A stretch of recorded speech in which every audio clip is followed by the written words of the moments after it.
Right, so hello, welcome back to the channel. And I can already tell this is going to be a video that a lot of you guys are going to be disagreeing with. I'm going to be looking at every Premier League club and telling you who their most overrated player is. My spidey senses tell me this is going to get tasty, baby. But before we get into that, we're also very close to getting 150 subscribers. So if you could give the video a subscribe if you've not already and share it around with your friends, that would be greatly appreciated. Right, back to the video. Arsenal, Alexander Zinchenko. There were plenty candidates at Arsenal. I mean, look, they had a very good season last year, coming second, bottling the league. But it was still an impressive season nonetheless. And in all honesty, there were plenty of candidates. You've got Ben White, Gabriel Jesus, Kai Havertz. You have a fair amount. But it's clearly Alexander Zinchenko. Let's just be brutally honest here. He's not good defensively. Offensively, he's really not that great. And his leadership is maybe the most overrated thing I've seen. The only time he ever gets everyone up is when they're 3-0 up, conceded a goal in the 89th minute and gets everyone in a huddle saying, that's alright, keep your mentality. I mean, that's all he does. That's the only leadership I've ever seen him do. He is so overrated. Aston Villa, Emi Martinez. He had one good tournament, the World Cup. And that's it. I mean, look, he's a good penalty saver. He's the best penalty saver in the entire world. They've had to change the rules just because of how good at saving penalties and getting in his opponent's head. That's mental. But he's not a top 5 goalie in the world. He's not even a top 10 goalkeeper in the world. He just had that one good tournament. And the rest of his game, it's very average. There's nothing he's brilliant at other than, I guess, a bit of getting in the opponent's head. But I mean, he's not a great or brilliant goalkeeper. Bournemouth, Justin Kluivert. Let's just call a spade a spade. If it wasn't for his dad, he wouldn't be a footballer. Who's your daddy? I mean, he's failed at Ajax, Roma, Leipzig, Nice and Valencia, all at the age of 24. Those are some top clubs to be at. And he's not set the world alight at any of them. He is a massively overhyped player. Brentford, Kane, Lewis Potter. You'll never catch me, Potter! Brentford were trying to sign Lewis Potter to be the next sort of Jared Bowen, and he is only 22, so he does still have time. But he's played 10 games, got 0 goals, and he's not done anything for Brentford in his first season there. He signed a 6-year contract for the Bees, and I'm sure that they're hoping that he has a very big season next year, especially with Ivan Toney being out. But at the exact same time, he's just that sort of overrated English winger that he's not a bad player, but he's not Prem quality. He screams championship material. Brighton, James Milner. Look, I know that Brighton do need experienced players and a bigger squad overall because they will be playing in Europe. Obviously, yes, I do get that. But James Milner's not the answer. James Milner, yes, he impresses in the pre-season. He always wins every fitness test at every single club and he's a monster. But he's not effective on the football pitch anymore. And yes, he might be a bit of a good locker room leader, and maybe that is why they got him. But in terms of footballing ability and what he actually adds to Brighton, he should have just gone back to Leeds in the Championship. Burnley, Bailey, Peacock, Farrell. How are you 26 years old and you've only played 12 times for Burnley in 4 years? What? I get as well that he's had loan spells away. I mean, only one, albeit. And he is Northern Ireland's number 1. But Northern Ireland are mince at football, if we're just being brutally honest. And the fact that when Nick Pope left, that's what they were left with. Bailey, Peacock, Farrell. And they got relegated. It just shows the calibre of goalkeeper he is. He's mince at pretty much everything. Honestly, overrated draws. Don't get how he's even a Prem player. Chelsea, Raheem Sterling. Chelsea had a fair few options as well. I mean, I could have gone with Kepa Arrizabalaga, Mark Cucurella, but I've gone with Raheem Sterling.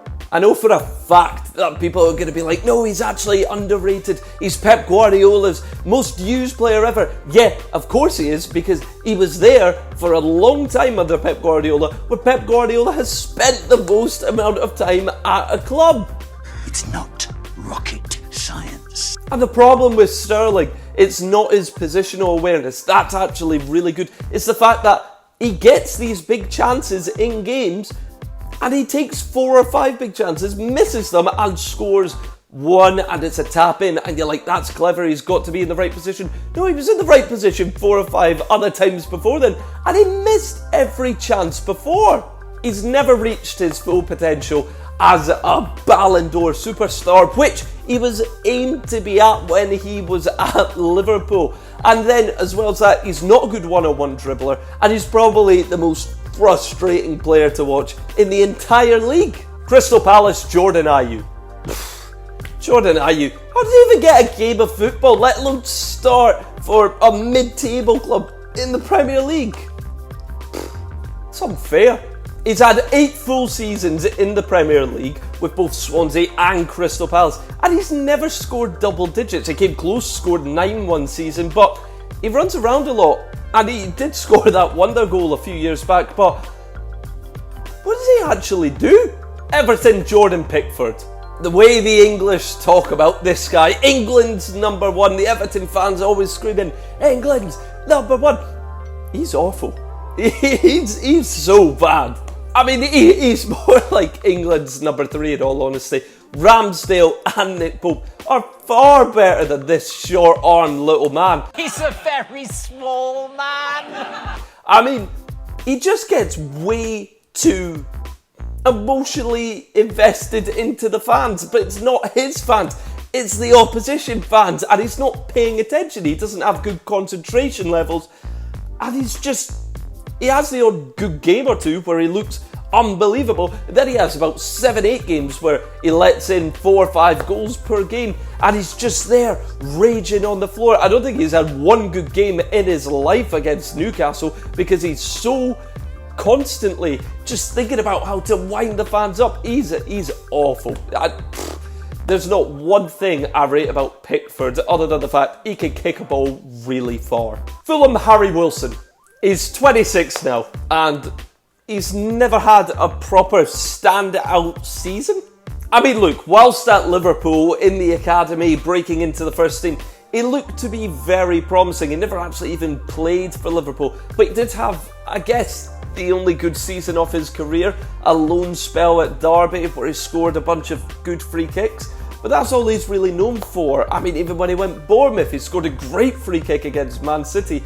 But if you took away those free kicks, he's got no attributes that actually give him any Premier League status. I mean, he's a championship player.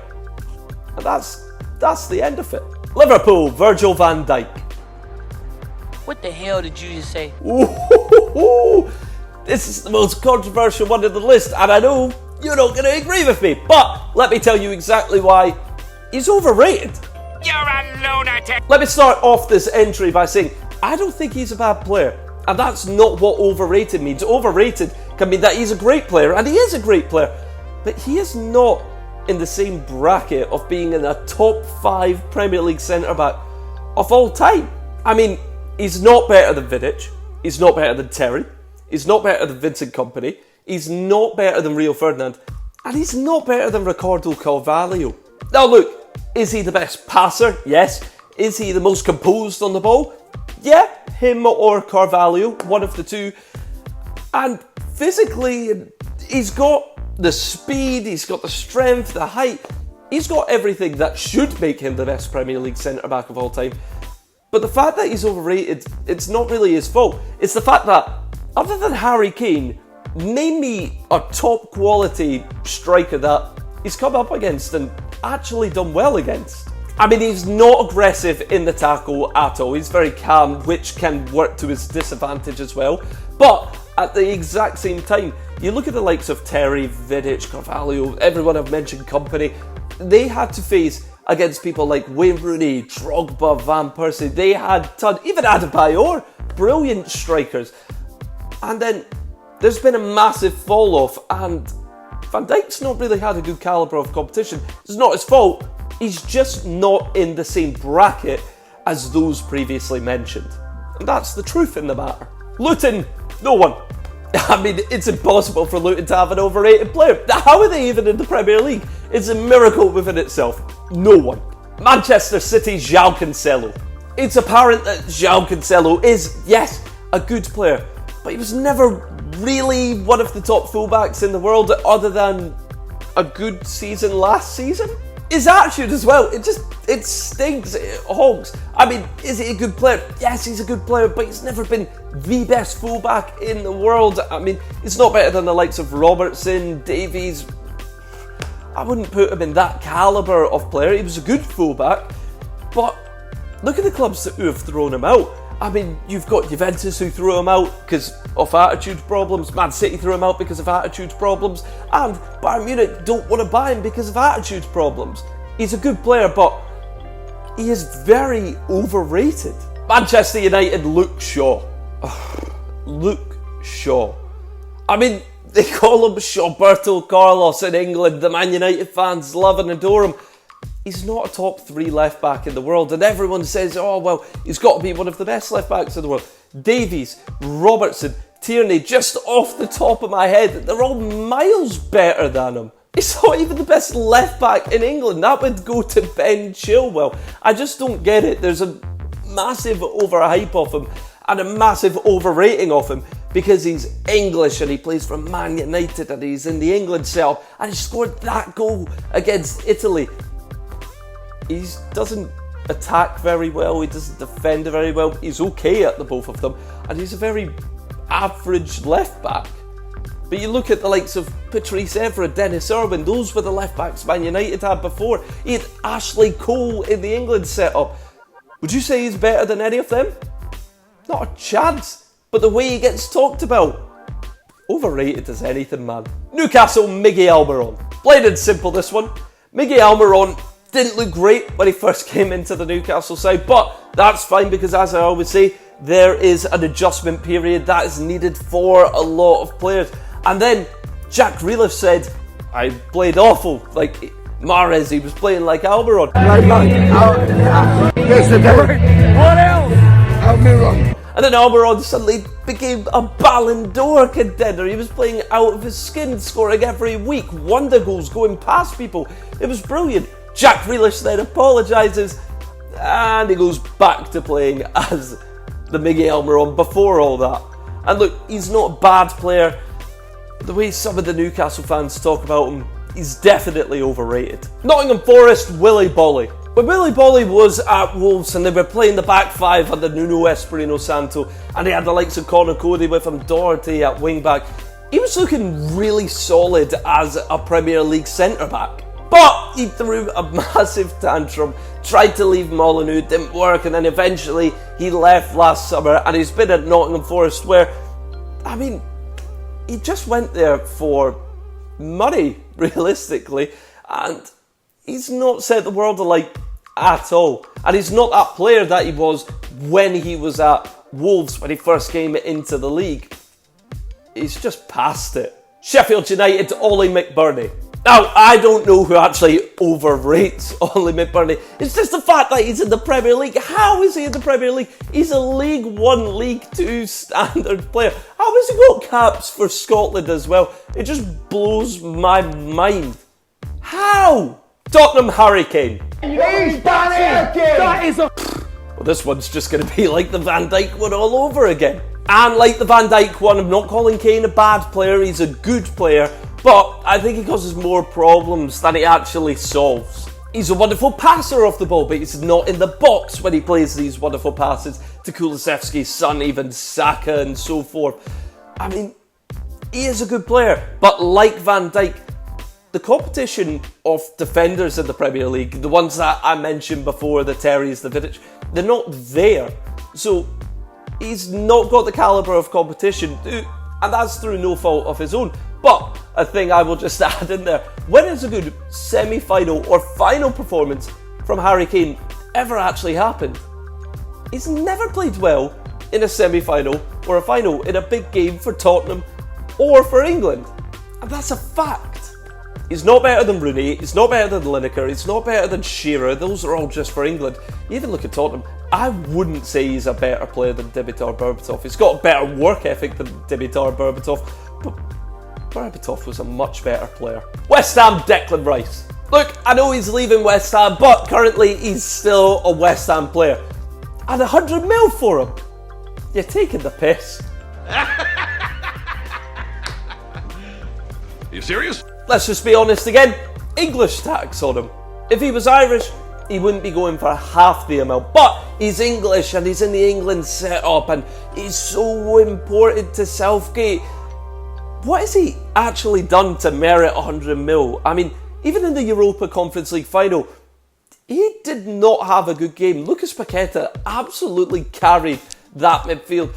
And Rice, he's never had that standout game. He's not that big player that is worth 100 mil. He's got a year left in his contract. How are they squeezing 100 mil from him? He's so overpriced and we can compare him to players of the past, which I've done with other entries. And he's nowhere near as good as the lot of them. Wolves, Nelson Semedo. Nelson Semedo's a Barcelona reject. And look, I know Adama Traore, maybe he didn't want to be there anymore, but he's currently a free agent. And the fact that they've got Semedo on the books but not Traore boggles my mind, really. So let me know what you think in the comments below. Have I got them right? Is everyone I've said overrated? Do you think some of them are underrated? Who else do you think is overrated? Make sure that you leave a like, you give a subscribe, and you share it around. As I said, we're close to 150 subs. That would be great if we could hit that as soon as possible. Thank you so much for watching. Cheers.